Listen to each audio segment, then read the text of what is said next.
Pues estamos ya aquí con la entrevista a Fernando Colomo para inaugurar la tercera temporada de Artexpan. Yo queríamos empezar con alguna figura que no fuese de las típicas de Artexpan, que no fuese emprendedor, sino que fuese ya una persona experimentada, una persona que supiese lo que es el cine y lo que supiese lo que es sufrir, más que nada. Sí, ¿No, Fernando? sí.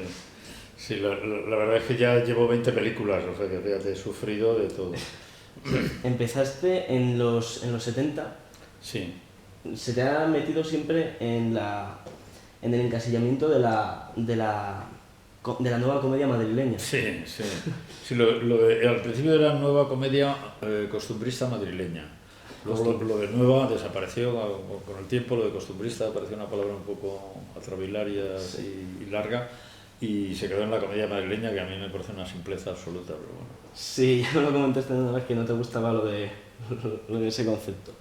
Pero bueno, son tuyas las películas Bajarse al Moro, Alegra Manontropo. Sí, Son también películas como la que vas a estrenar ahora, Isla Bonita. sí. Y bueno, ¿qué nos puedes decir de esta nueva película?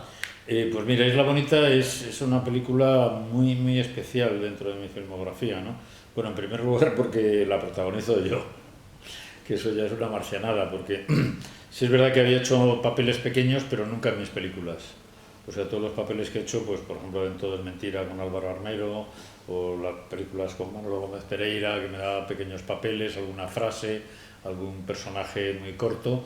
Y con Isla Bonita por fin he conseguido lo que sueña hacer todo actor de reparto, de hacer un protagonista. En Isla Bonita es que además tienes la fusión perfecta entre el director y el actor. Consigues dirigir a los personajes, a los actores, desde dentro de la escena. Claro. Sí, sí, es una nueva forma de dirigir, ¿no? Que es mucho más práctica, me he dado cuenta. Eh, es curioso porque la pregunta esta joder, si es que si haces de actor y de director es como el doble de trabajo, ¿no? Es una cosa que normalmente se razona así. Y leí una entrevista a Woody Allen que decía, no, no, es la mitad, es la mitad. Dice, porque así no le tengo que explicar al actor lo que quiero que haga. Entonces, algo de eso hay, ¿eh? Y además quería sobre todo que fuese un ejercicio experimental y de improvisación, aunque ya lo habías hecho anteriormente, en los 80. Sí, en el año 83 hice La Línea del Cielo, que está rodada íntegramente en Nueva York, con un equipo súper pequeño de 5 personas, ¿no? Y donde no había actores profesionales, a excepción de Antonio Resines, que era el protagonista, que hacía un poco de alter ego mío, y eso que Antonio era él mismo decía que no se consideraba actor en aquella época, ¿no? Entonces, Isla Bonita, he vuelto a retomar esta idea, he trabajado con actores no profesionales, he metido algún actor profesional también, pero que está haciendo un poco su propio personaje, como es el caso de Olivia del Can, que es una revelación total en la película, que es la protagonista. Y en ese sentido sí que es experimental, porque está todo, o sea, no hay ningún diálogo escrito, los diálogos los improvisábamos, los trabajábamos. Sí que es verdad que tampoco es que sea una película que dices, vamos a improvisar, vamos a hacer una película, o sea, lleva una preparación, pero no la preparación habitual, ¿no? Que es pasarse años dándole vueltas a un guión y luego hacer un casting, ¿no? Y sin embargo lleva un proceso de postproducción Y de película pero la postproducción es exactamente igual que cualquier película. que cualquier otra película. Sí. Vas a estrenarla la semana... El día 6 de noviembre está en cines en toda España. 6 de noviembre se puede ver en cualquier cine, Cinesa, Renoir, el que sea. Sí, sí, creo que estarán más en los Renoir Princesa, pero ahora mismo no sé todos los cines en los que salen, ¿no? Pero sí tendrá un lanzamiento, película pequeña, evidentemente, pero por otro lado tampoco queremos engañar a nadie, es una película que la gente que la vaya a ver estoy convencido que les va a encantar. Estoy convencido de ello, segurísimo. Y esto no lo he dicho nunca, ¿eh? Pero entonces, digamos, es una película que tampoco tenemos o sea, no puedes hacer un lanzamiento de 800 copias y publicidad a lo bestia por todos los lados, pero es una película que sea un poco de boca a boca, es decir, que la gente que la vea y le guste, pues que la vaya recomendando, ¿no? Estupendo. A los oyentes de Artexpan también son, en su gran mayoría, son personas también con inquietudes artísticas, son personas que, aunque a lo mejor son un poco tímidas, quieren dar ese paso. Y bueno, tal vez les interesaría saber cómo fueron tus inicios, cómo fue tu primer contacto con el cine. Sí. Bueno, la verdad es que yo empecé, yo no tenía ninguna relación, ningún familiar, digamos, estos contactos con el cine. Fíjate, mi primera película es del año 62 o 61 y no tenía título, o sea, era una película rodada en 8, el Super 8 todavía no había aparecido, estaba a punto de aparecer, y en blanco y negro, muda, o sea, es decir, he empezado como los grandes pioneros. Y es una de las anécdotas que más gracia me han hecho sobre cómo quisiste hacer los cortes de secuencia. Sí, bueno, en realidad solamente había una secuencia, pero había varios planos, ¿no? La rodamos con una cámara que tenía cuerda, o sea, no era... cada plano lo máximo que podía durar era 11 minutos, 15 minutos, perdón, 15 segundos. 15 segundos. 15 segundos. Entonces, calculábamos que el plano durara eso y cuando terminaban los 15 segundos, los actores se tenían que quedar quietos para poder cambiar de plano, que lo hacíamos otro día. Más bien otra semana, o sea, robábamos los domingos y dábamos un plano cada domingo. Teníais bien pensado dónde os habíais quedado la semana anterior y volvíais 2 o 3 semanas después con la misma... No, a la semana siguiente, el domingo siguiente por la mañana, recuerdo que mi madre se ponía muy nerviosa porque llegaban y fumaban, y en casa mi padre no fumaba, con lo cual yo tampoco, bueno, nosotros nos dejaban, pero había alguno que fumaba y llegaba mi madre y decía, a ver, están aquí todos tus amigos fumando y no sé qué. Y entonces la verdad es que era un placer, o sea, porque efectivamente en aquella época yo estaba muy influenciado por Antonioni, fue como Antonioni era el gran dios del cine moderno, se le hizo aquí el primer ciclo que se hizo en la Filmoteca Española fue de Antonioni, y yo me colé en la Filmoteca porque me exigían 18 años, yo tenía 16, pero yo creo que no podían pensar que un chaval de 16 años estuviera interesado en... Encima influenciado por Nouvelle Vague, eso le sonaba como a chino. Sí, o sea, Antonioni y la Nouvelle Vague eran mis influencias, pero en el caso de esta película, que no tiene título, que no se llama Souffle, que esa es otra que hice después en Super 8, y ya digo que la vamos a llamar Untitled. A mí me parece perfecto ese título. Claro. Y bueno, no teníamos ni idea de cómo se rodaba el cine, ¿no? Es decir, no es que lo hiciéramos por falta de dinero, sino que nosotros creíamos que las películas se rodaban tal y como se veían. Claro. Entonces, suponíamos que se tenían que quedar quietos para poder cambiar, ¿no? Sí, ese es un recurso que a mí cuando me lo contaste me quedé pasmado, te lo juro. Luego también, también me gustaría un planteamiento que una vez tuve, que es sobre... hiciste la película El Caballero del Dragón, sí, en el 85, sí, con Harvey Keitel y con Miguel Bosé. Sí. Esa película que, a ver, sencillamente, a mí me parece un planteamiento como película extraordinario, la verdad. Y la película en sí, a mí, sinceramente, toda la crítica se puso encima de ti, me pareció demasiado sobrado, o sea, pero la pregunta que tengo es, ahora con todas estas películas en España, está Les de la Iglesia, va a sacar Mi Gran Noche, no, perdón, ya la sacó, y ha hecho hace poco Las Brujas de Urragamundo y todo ese macarreo, por llamarlo de alguna manera, sí, de la mitología. Sí. ¿Fue un poco la idea que tú tenías con El Caballero del Dragón? Y con El Caballero del Dragón la idea era hacer una versión libre de la historia de San Jorge del Dragón, ¿no? Entonces, digamos, esa idea de que al final en la historia San Jorge era un extraterrestre, bueno, un tipo como que venía, que tenía un halo, una especie de corona, tenía una serie y era de cosas. Indestructible. Era bastante indestructible, no se comunicaba muy bien, y el dragón era un cacharro que en realidad era su nave, que iba por ahí asustando a la gente, ¿no? Con sus luces y sus cosas, ¿no? ¿Y tú crees que ahora con todas estas nuevas películas, ahora que en el cine español se está efectivamente apostando un poco más por la acción o la aventura, incluso en el campo de la animación, tú, si te diesen la oportunidad de volver a rodar el Caballero del Dragón, ¿crees que se recibiría igual que como se recibió en el 85?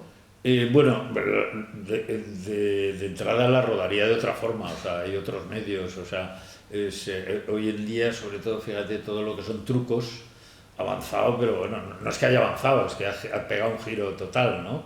Es decir, en aquella, en El Caballero del Dragón, recuerdo que trabajó Félix Vergés, que hoy en día tiene no sé cuántos Goya como... me estoy confundiendo igual de nombre.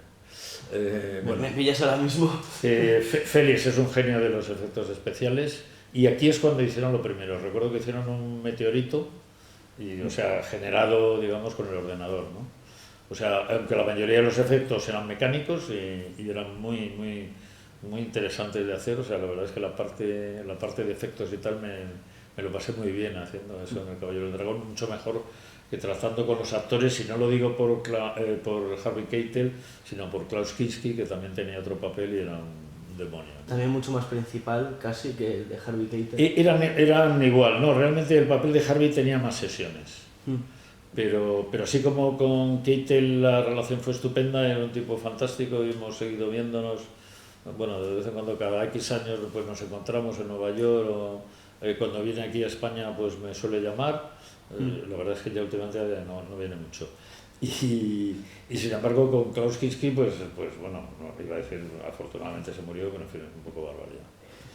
Yo estuve en una charla, de hecho, que diste hace unos meses, en los que hablaste junto a Javier Rebollo y Mariano Barroso, Sí. y otros cineastas sobre dirigir en España.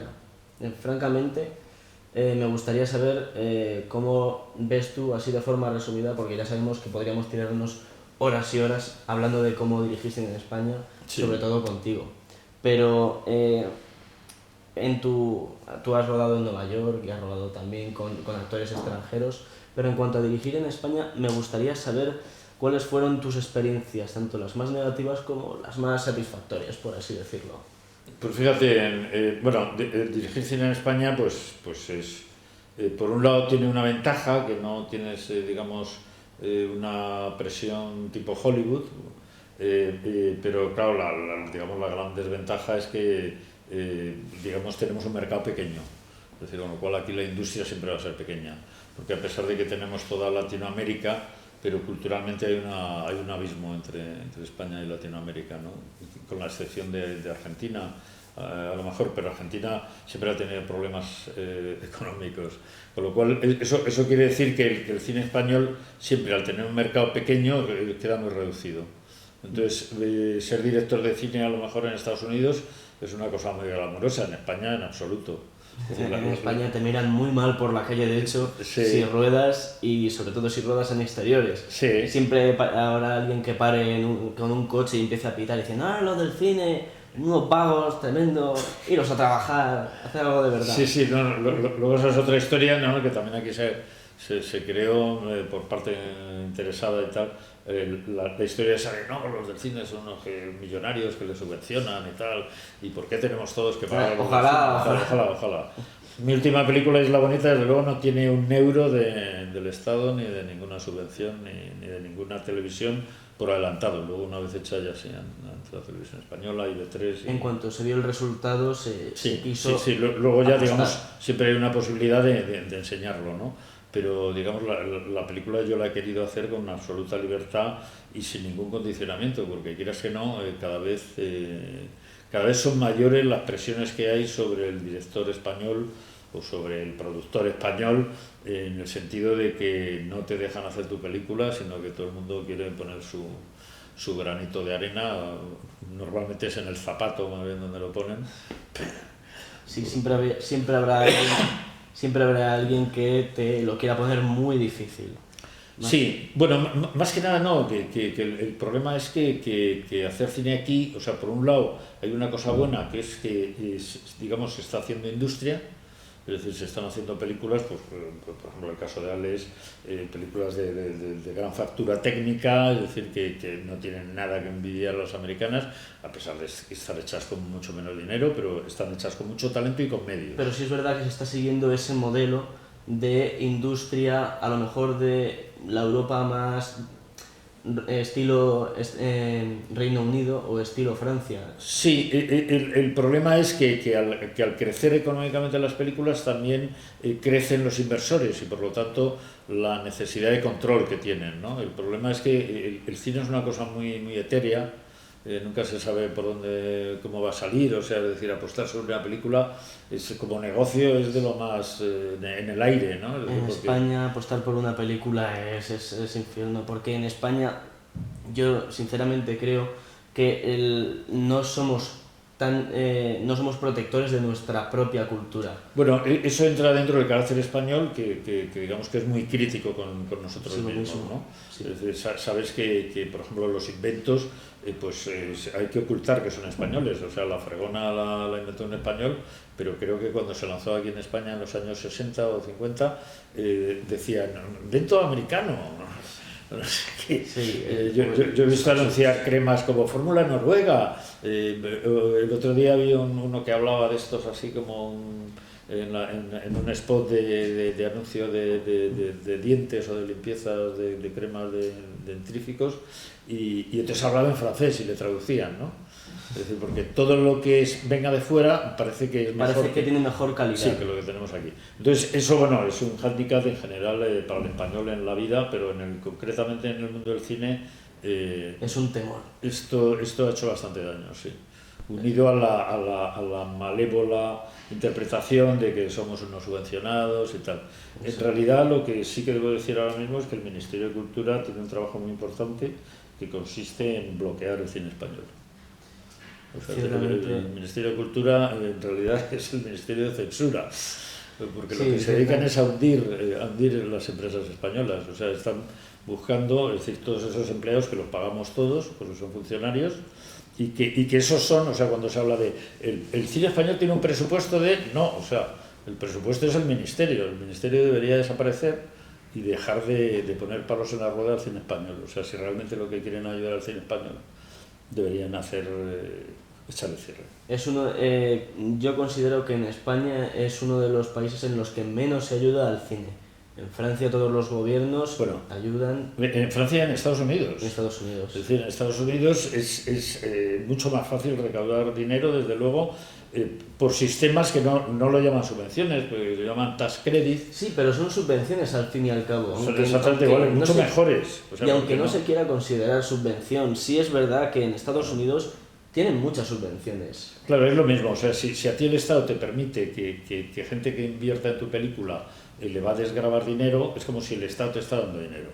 Es decir, que hay igual de subvención muy superior en Estados Unidos, donde hay una industria enorme, y encima en Estados Unidos está aprovechado pues por otros sitios, o sea, porque normalmente las películas ya, en vez de las que transcurren en Nueva York, las ruedan en Montreal, o sea, en Canadá o en Toronto, porque parece igual en Nueva York y no tienen la cosa de los sindicatos y todo esto y tal que les presionan, ¿no? Exacto.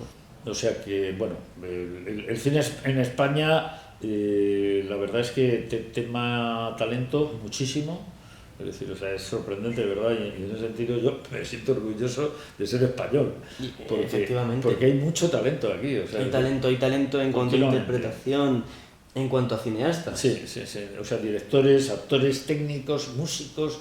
O sea, es decir, pero, o sea, ¿cuándo se ha visto? O sea, que es que en las nominaciones de los Oscars, o sea, ahora de pronto hay decorador español, vestuario español, músico español, o sea, es algo increíble, aparte de actores, o sea, es decir, tenemos varios actores que tienen el Oscar en España. Esto, o sea, bueno, yo empecé era absolutamente impensable. Es cierto que en Estados Unidos o en otros países con una industria mucho más desarrollada tienen una mejor valoración del cine español que nosotros mismos. Ah, no, por supuesto, el cine español tiene un prestigio internacional desde hace bastantes años. Es decir, y yo esto desde luego lo he percibido, o sea, lo he percibido en Estados Unidos, lo he percibido en Francia. Es decir, cuando antes decías ser español y te miraban un poco así, de pronto decías, no, yo soy un director de cine español, y decías, guau, qué guay y tal, qué cosa más, joder, o sea, súper chuli. Claro. Lo de los peores momentos. Los peores momentos.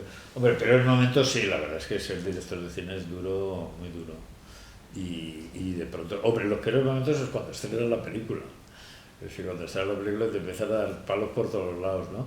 Y no solamente eso, sino que empieza ya la cosa mercantil, ¿no? Es decir, que una cosa es que tú hagas una película y tiene un lado romántico incluso, a pesar de que no es fácil y es duro y todo eso y tienes que transigir en muchas cosas, pero luego ya cuando la tienes que estrenar y hacer todo el mercadeo, pues la verdad es que es heavy, ¿no? ¿Por qué? Porque tenemos que hacerlo todo, ¿no? Exacto. Es decir, lo normal sería que cuando se estrena la película yo esté en las Bahamas pensando en nueva historia y tal, pero no, estoy aquí repartiendo pasquinas en la calle. Estás intentando llamar a todos tus amigos, que llamen a todos sus amigos para que vayan a verla. Exactamente. Y así poder recuperar al menos una parte del dinero. Sí. No, pero es verdad que en las producciones españolas lo oí de José Noya, que también además es profesor en cuanto a producción. Sí. Él dijo que en el cine español no ganar, no perder es ganar. Hombre, no perder eso, o sea, cuando dice, esta era una película y no he perdido y he amortizado la publicidad. Bueno, eres un crack. El dinero de entrada se lo queda el del cine, porque el dinero lo pagan en taquilla. Entonces, Este es el que lo tiene que distribuir. Muchas veces pagan a 6 meses. ¿Cómo lo ves? Luego, o sea, él se queda su parte, que suele ser mínimo 50%, y luego el otro va a una bolsa común en que está el distribuidor y el productor. El distribuidor se queda su parte, etcétera. El productor, o sea, el que primero pone el dinero, llamémoslo el productor, es el último en recuperar. De todas formas, quisiera volver a Isla Bonita, Sí. ya que vamos a verla el día 6 de noviembre en los cines. Sí. ¿Podrías decirnos de qué trata, qué es lo que la gente va a ver en el cine? Sí, Isla Bonita, la verdad es que es una película muy personal, es una película muy de actores, muy de personajes, tiene un tono de comedia, se ve muy fácil y muy grata, a pesar de que la película tiene un lado experimental muy amplio. Pero a veces es bueno Sí. sacar en un cine experimental, aunque el espectador no sepa que es experimental, Claro. pero que esté ahí. Claro, hombre, yo creo que el cine experimental bueno es el que luego llega al público. Exacto. Es decir, o sea, que experimentamos todos, o sea, entonces tienes que experimentar para aprender. Entonces, cuando la experiencia no te sale bien, pues la guardas. Entonces, cuando te sale bien, la enseñas. Y bueno, esto parece que soy un prepotente, pero es el caso de Isla Bonita, o sea, que estamos, todos los que hemos trabajado en ella estamos muy orgullosos. Hay unos actores fantásticos, no lo hablo por mí, lo hablo por Olivia del Can, por ejemplo, que es una... También hablarlo por ti, ¿por qué no? Venga. Sí, bueno, también, o sea, me voy a presentar actor revelación a los premios Goya, a ver si hay algo. Bueno, ha sido una entrevista estupenda. Yo podría tirarme horas y horas hablando de cualquier experiencia que hayas tenido tú. Y vamos, ya sabes que esto es tu casa. Aquí ven cuando quieras, te estamos esperando y mucha suerte con Isla Bonita. Pues nada, esperemos que sí. Y suerte lo mismo con vosotros, con esta empresa vuestra también, que es estupenda. Eso intentaremos, que salga todo bien. Venga. Venga. ¿Cómo dices que se llama la empresa?